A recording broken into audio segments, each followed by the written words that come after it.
The bell's already been rung.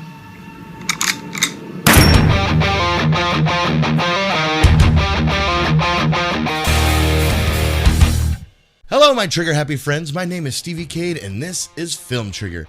And we have finally made it to the BVS review. That's right. I've been doing all the live action Superman movie reviews and all the live action Batman movie reviews leading up to this moment. It's taken a while, hasn't it? Yeah. But before we dive in, if you could, hit that subscribe button and the little bell ding thing so you get notified every time I upload a new video. So grab your keyboards, head down to the comments section, and let's review Batman v Superman.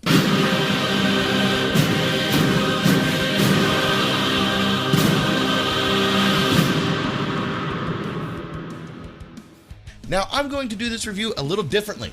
Usually I do what I like, what I'm on the fence about, and what I don't like.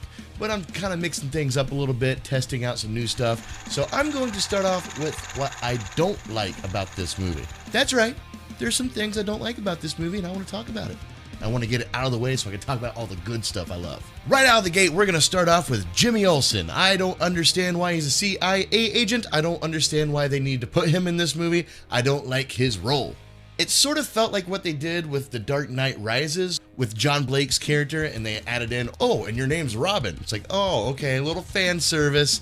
That's what this Jimmy Olsen was. He was fan service. And I think personally, it kind of robs the character Jenny, who works at the Daily Planet, because I thought that she filled that Jimmy Olsen role. As a matter of fact, I thought that was her purpose, that Jenny, I thought they were just kind of gender swapping there. And I guess not. I guess Jimmy exists, and he's a CIA agent for about 15 minutes before they blow his brains out.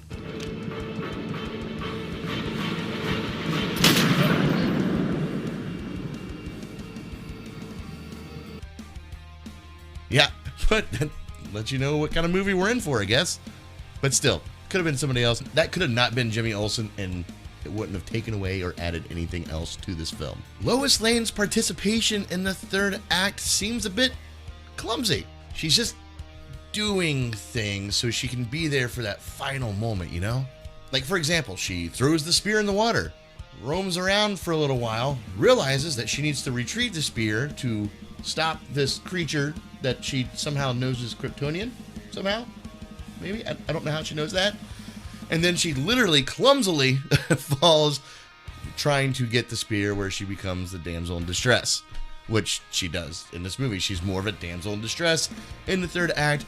I get it, because it's mainly to keep her there so she can have that very impactful moment at the end, you know, the really sad part. This movie should have been a 2-part movie, or much longer, but Warner Brothers got to make that bank, which they would have if they didn't meddle. You know what? We're not going to dive into that issue. But there's a lot going on in this film, in many aspects that I believe needed more focused. And honestly, I think a lot of the riffraff about this movie is because they didn't focus on the more complex material that your average moviegoer wouldn't pick up on without it being explained to them. And that's not insulting the average moviegoer. I'm the average moviegoer. And there's a lot of things that I've learned and figured out just by watching the movie over and over and over again. But to somebody who doesn't have that obsession, as I do, I can see where they would benefit from certain things being explained. An example of this would be Batman's evolution to what got him to where he is in this film. A lot of people didn't like the fact that Batman was as brutal as he was, because we didn't get it hashed out for us. And for me, I didn't see a problem with that. For a lot of the audience, they really needed that bridge to connect the Batman that they've grown to know and love to this Batman that has grown to stop loving, if that makes sense. What brought Batman to branding criminals? Because when we see him, he's just kind of already branding criminals, and then they're like, oh yeah, because Superman showed up and now he's angry about things. I could see where that needs to be hashed out. So giving this movie a smaller timeline, or not being a 2-parter and not telling the full story that's actually trying to be embedded in this movie, I think hurt it a lot with a lot of the audience.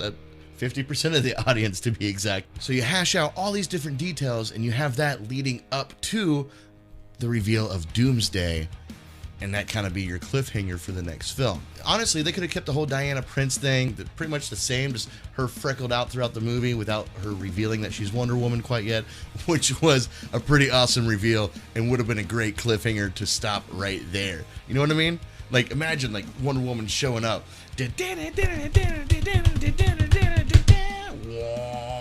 Credits roll with that music going on.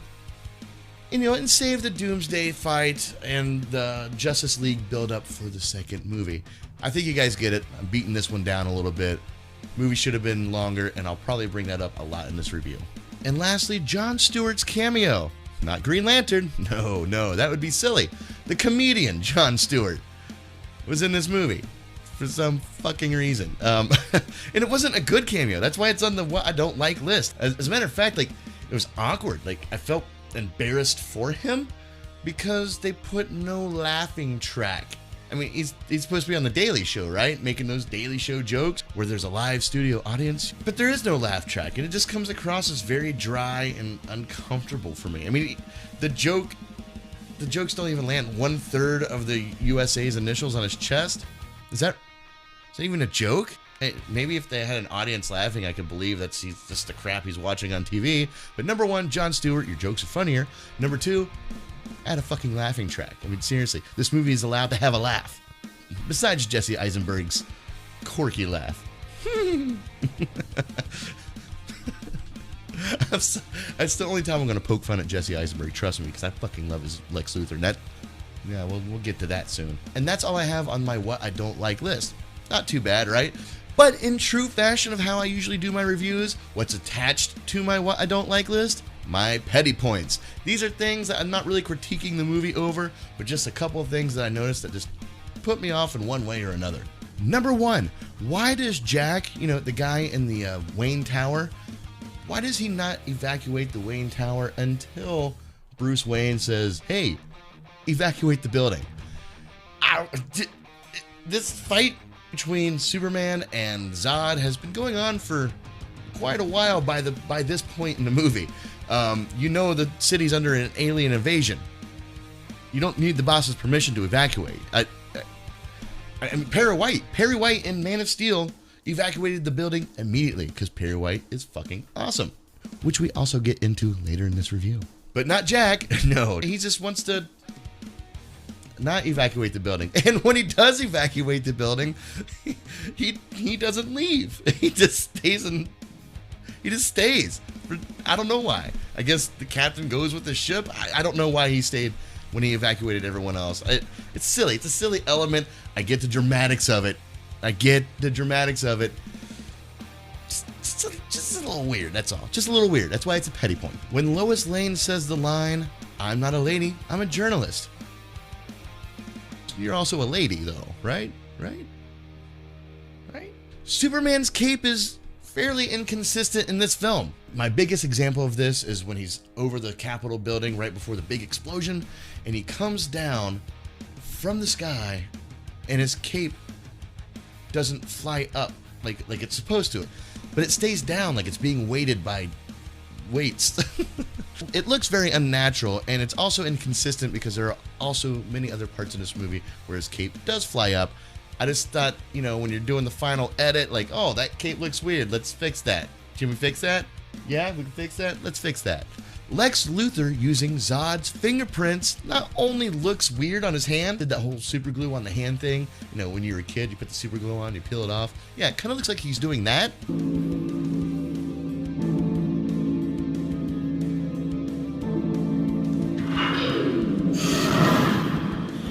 But that concept could have also been replaced with just the command key. Just the command key could have been the thing. Like, oh, he's the only one that figured out to push in the command key. I don't know. You never see the fingerprint thing in Man of Steel, I don't think. Right? Am I wrong? You don't see that? It seems like a very unnecessary element, and it just comes across looking kind of funny to me. Superman pulling the ship on its side through the ice. Is he helping anyone? Are there people on that ship? If there are, why doesn't he tip the ship back up? If there aren't, why is he moving the ship? It's a cool looking shot. It really is. It really shows the power of Superman, but like just it being toppled on his side, like, hey, Soups, you forgot to pick it back up before you drug him through the ice. And those poor people are probably still like hanging from the rafters, sideways, like, help!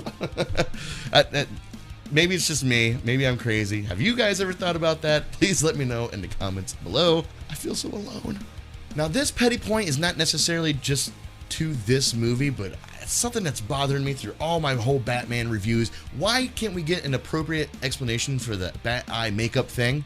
Like, he's obviously wearing makeup. It's not like a secret, like, oh my god, is he wearing makeup? Holy shit, I didn't even notice. No, you can clearly see that he's wearing makeup. So why can't we just get an explanation of this?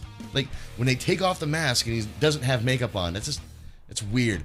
I mean, honestly, what's wrong with, like, doing, like, the ninja black strip? That'd be pretty cool, right? It doesn't have to be all messy eye makeup. Just do the clean black strip. Maybe he could have, like, a little bat eyepiece he puts on his face and just, like, makes it black, and then he puts a mask on. Quick, simple, has some back tech. Works for me, and I think it needs to be rectified very soon. Matt Reeves, I'm looking at you. Please rectify this situation. Thank you. The way Batman picks Superman up in this clip,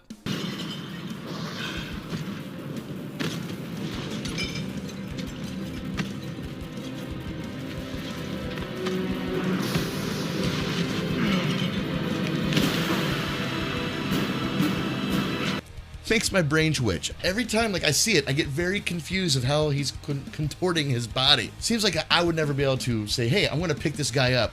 This is the way I'm going to pick him up to end up in this position. It's very graceful, but just very complex. Petty point, I notice it every time, and it bugs me just a little bit, mainly because of me. I'm the issue with that one. Clark Kent talking to Ghost Dad. This scene is very important, I think, to the movie. It's very odd. I don't know why he's stacking the rocks. Can someone explain that to me? I just want to know what he's stacking the rocks for. I mean, the speech he gives is impactful. It makes a lot of sense. Weighing out your emotions. You got the drowning horses and junk. But, like, what are you stacking the rocks for? If you're a hallucination, why are you hallucinating that he's stacking rocks? If somebody could please explain this to me below, that would be great. Thank you so much. So was that so hard? That was my negatives, what I don't like, and my petty points. It wasn't too tough. So now you can stop geek raging at me, and let's move on to what I'm on the fence about when it comes to this movie. Martha. Such an important part of this movie, and it didn't connect with a lot of the audience. But why? If we would have had more time to explore exactly what was going on in Batman's head, we would have had more time to explore all of his Freudian mommy issues. Maybe seeing him being triggered by his mother's name earlier in the film in a completely different situation would have made this moment hit home a little bit more. Like, okay, he obviously has some major fucking issues hearing his mom's name or being reminded of his mother in any sort of way. Now we are prepared for this moment a little bit more. Me personally, I never had an issue with this, even when I saw the movie for the first time.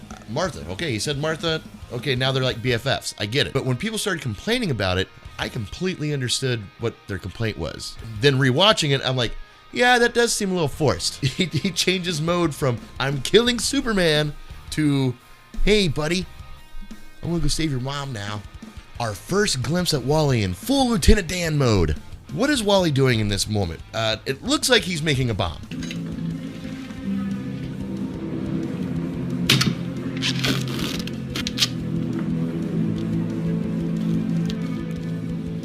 But apparently he's not making a bomb because he never uses it. He spray paints false idol on the fucking statue. So what's up with the duct tape and the string and the thing? Like, I don't know what he's doing. If you guys know and I'm just missing it because I tend to do that sometimes, let me know in the comments below. Otherwise, I'm very aware that you just tried to make me think he was making a bomb even though he was just spray painting something. The Batcave is, well, it's an awesome looking Batcave with one hell of an entrance. And that's kind of my issue with it, because this Batcave could not have been made by Bruce Wayne and Alfred alone. This would have to take a crew of people, a team of people, to make what was obviously going to be a Batcave. That's my issue with it. That's why I'm on the fence about it. It's such a cool looking Batcave, and there's a lot of suspension of disbelief to think that nobody knows that this exists except for Bruce Wayne and Alfred. I might get chastised for this one. Superman's suit. It's okay. Maybe if this was his suit in the first movie, I would have been more okay with it. But because we have Man of Steel, this one I have issues with because it's, number one, it's not the same suit. So where did he get this other suit? So it's not explained, and I hate it when they don't explain suit changes in movies. Batman kind of gets a pass on this because you just accept that he's going to have different types of suits, but Superman, not so much. It's a slightly different color. The cape is different. It's not velvety. It's kind of this jean-looking material. Again, looks fine, but I like the other one better. Why did they change it? They changed the position of the designs on the sleeves and around his waist. And then my biggest issue is the Kryptonian writing through the S. It just looks messy to me. From the moment I saw that, I was like, oh, why did they do that? I understand it's supposed to be Kryptonian scribble. It just looks like a mangled mess to me. If they wanted to do something like that, then what's wrong with the S design that they had in the posters, or even what Jor-El had on his armor? So the suit is okay to me. I mean, there's times that I think it looks really good, and there's times I just don't like it at all. And it really depends on lighting, because lighting affects this suit like crazy. Sometimes it looks like a wet scuba diving suit, extremely shiny and just wet to the touch, and other times it looks rubberized and soft. So yeah, when it comes to this universe of Superman, that is my least favorite suit thus far. Wait, not true. Let me rephrase that, because I'm not including Justice League in this series because, you know, that's not a continuation of this movie. But if I were to think of the Justice League movie, that suit is shit. Why did they put that metallic padding so weirdly on that suit? Moving right along with what I like about this movie.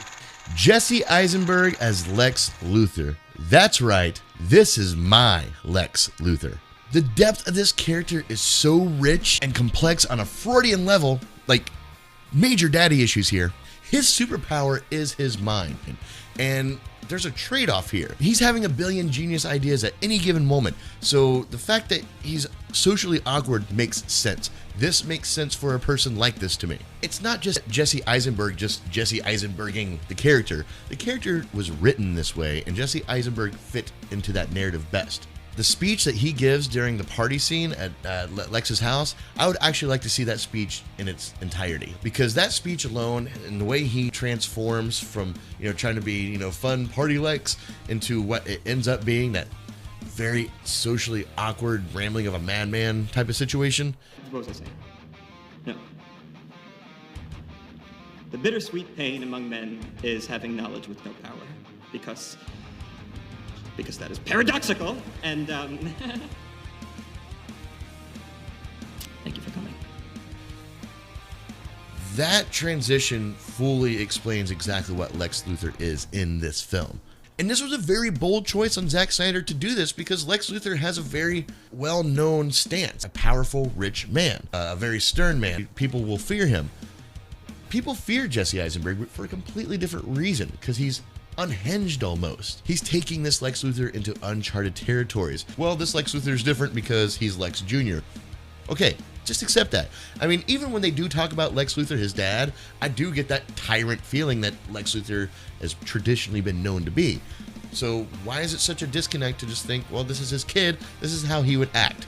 And people have a major issue with this Lex Luthor. I try to understand it. I've had deep conversations with friends trying to get where their mind is on this whole thing, but no one has ever explained to me appropriately, besides they just want Lex Luthor to be what they've seen already. I've got no good argument besides that. Ben Affleck as Batman. Talk about caught by surprise here. I mean, I was on the hate Ben Affleck train when he was first announced as Batman. Totally was. I heard that news and I'm like, fuck. They ruined this Batman movie. Nope. He proved us all wrong. He gave us one of the best cinematic Batmans ever. And not because he was doing the same old Batman stuff that we know and love, because he was doing something different, something new. But Ben Affleck's performance seems to be the only thing that almost all audience members agree on, that he did spectacular. So give us that Ben Affleck solo Batman movie. Wait, that's not going to happen. Damn it. You had one job, Warner Brothers, to get that movie out. But now we got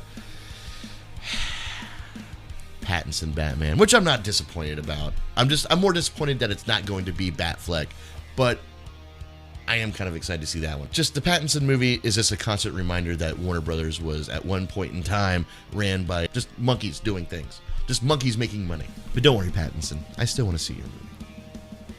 Ben Affleck hit a home run with this role, and I wanted to see this Batman's story arc. I want to see him progress, and the only way we're going to see this Batman's full story arc is when they release not only the Snyder cut of Justice League, but release the Snyder Vision. That's right, the entire 5-part arc. Hashtag release the Snyder Vision. Make it a thing. Hashtag it. But yes, this Batman is badass. He's brutal and he's deep. He's complex. I don't give two shits about him killing. Please, just shut the fuck up about him killing. That's what this Batman does. Deal with that. Batman's killed for all the movies. It's a part of his story. Just accept that and move on. Everyone's issue with these Zack Snyder films is, it's not what we know. It's not what we've seen already. Fucking go watch the other movies. Shut the fuck up and let me enjoy this one. Shit. Sorry. Almost lost my cool there. But we've never had a planet protecting Batman before. And that's what this is. This is not Batman protecting Gotham City anymore. This is a planetary protector.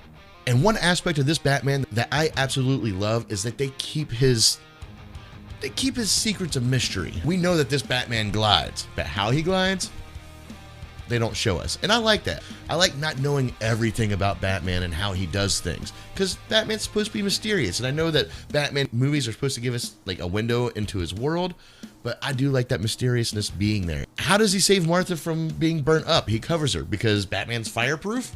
Sure, why not? Batman's fireproof. We don't need it detailedly explained that why he's fireproof. He's fireproof because he's Batman, that's why. And he's also the star of my favorite 2 scenes in this movie. Number 1 being the badass Arkham game style like fight in the warehouse. Dude, that is 100% Batman.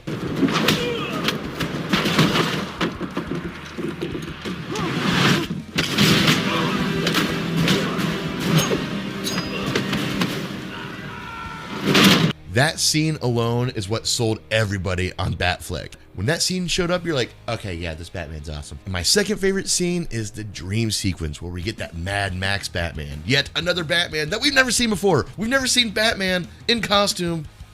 He's doubled down on the costume in this scene. And it's just an awesome one-take shot. And I will talk more about that later down my what I like list, because that scene deserves its own section of this review. But you can't have Batman without Alfred. And we had the fortunate pleasure to have Jeremy Irons as Alfred. This Alfred rocks. If you dive back into my review series for Batman, I always talk about Alfred. Now we have 3 very different variations of him. We have the Tim Burton Alfred, who is more like that motherly figure. And that's like pretty much one note what he is. He's Batman's mom in those movies. We have the Nolan Alfred, and he's more of the caretaker, take no shit nanny. But this Alfred is something we haven't seen before. He is what I would expect Alfred to actually be in real life. He takes on both those mom and dad roles, and quite hilariously so at times. But this Alfred is hands-on. That's what kind of gives him that fatherly figure. But then we see this softer side of him that just wants Batman to settle down, and this is where we get his motherly side. He doesn't want to give up hope that Batman can settle down and be happy. I can't stay down here, Alfred. Go upstairs and socialize. Some young lady from Metropolis will make you honest. In your dreams, Alfred.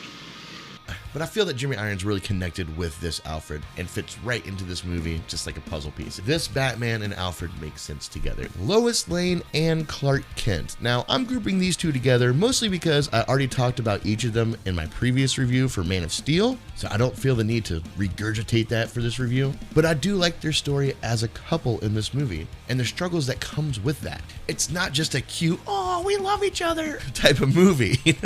I just did that voice. And it's also not a we'll work through this together sort of situation. No, this is much deeper. Their relationship is essentially the core of what this entire movie is based on. Clark is losing his hope in humanity, but he finds it again in Lois. Lois is the key. I'd hate to see what would happen if they killed her. Or maybe I would like to see that in a movie called Justice League. Gal Gadot as Wonder Woman. We get to learn who she is as a person first before we learn who she is as a superhero. And she's pretty much like that through the majority of this movie. Even though this movie's chock full of a whole bunch of stuff going on, they really hashed out her character enough so when they did that Wonder Woman reveal, it became probably one of the best superhero reveals ever in any movie in life.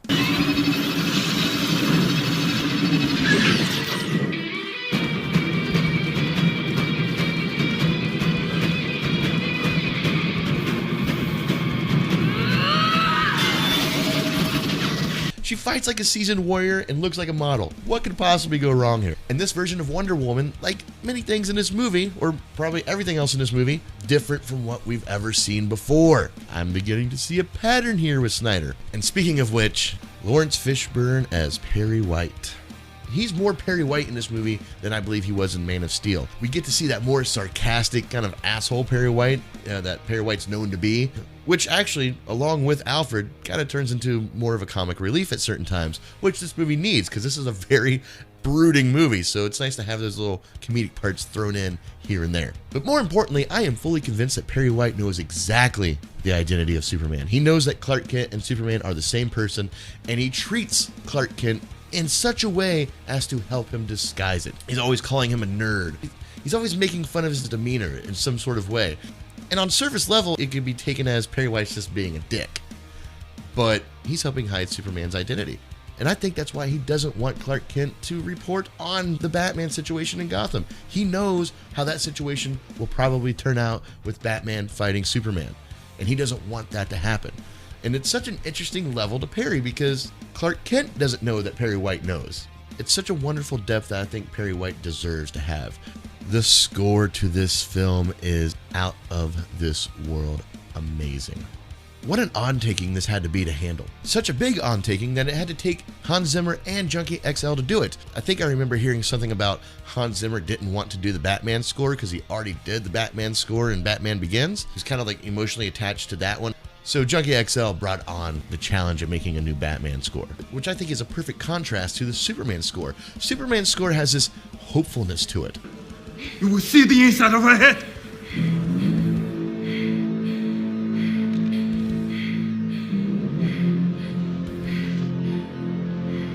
And I think it was more impactful to me in this movie than it was in the previous movie because of the contrast with the Batman score. The Batman score just hits home. Dun, dun, dun, dun, dun, dun, dun. Like, I can imagine Batman hitting criminals at the beat of this music. Dun, dun, dun, dun, dun, dun, dun. Superman's score feels hopeful. The Batman score just being a perfect contrast to that. I mean, the use of using a vocal choir in certain parts of the Batman score, it's haunting. And it just resonates with this Batman perfectly.